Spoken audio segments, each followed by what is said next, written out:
17-year-old sets off for her boyfriend's house. She is never heard from again. 18 months later, the skeletal remains that were found in an isolated area 8 miles outside. Decomposed body would turn up in the same woods 1 mile away. Then just over a year later, the body of yet another young woman was found on an isolated hillside. It was becoming more and more difficult to ignore what seemed to be a chilling pattern. Midnight. A 23-year-old woman was on her way home when she stopped for a soft drink. If there was a serial killer on the loose, this was a perfect setting for him to find a victim. The police still do not know who the killer is. With little physical evidence, investigators were at a standstill. As a last resort, the New Hampshire State Police brought in criminal psychologists to develop a profile of the killer. Profiling is something that you just, as from law enforcement standpoint, you have a belief in it works. It's not so scientific that it is absolute. It's not going to tell you this is the individual, but it does give you the type of individual that you can be looking for. When Carolyn Reynolds read the chart, she found the subject to be, quote, destructive, heartless, and cruel.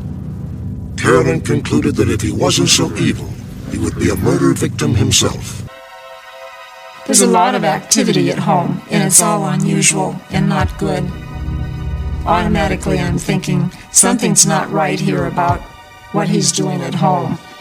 And there were some other problems with him. The position of the moon is pretty much working against that house. In astrology, the moon is a symbol for mother. Murdered 8 women, 6 Cohens, his mother's best friend, and his mother. The 6 young women that he chose consciously, he says, were women that represented women whom his mother had said he was not good enough for. Dr. Scrappick has interviewed a dozen serial killers. She believes that they are products of both their environment and biology, including their genetic makeup.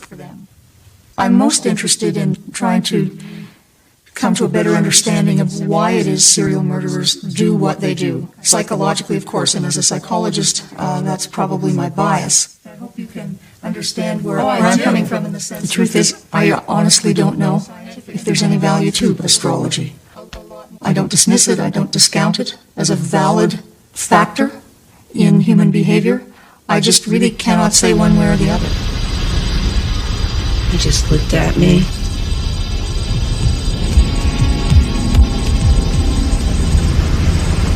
I could feel the blood rushing out of me, and I thought I was gonna die. I kept telling myself, you're gonna die. That's all I could think of.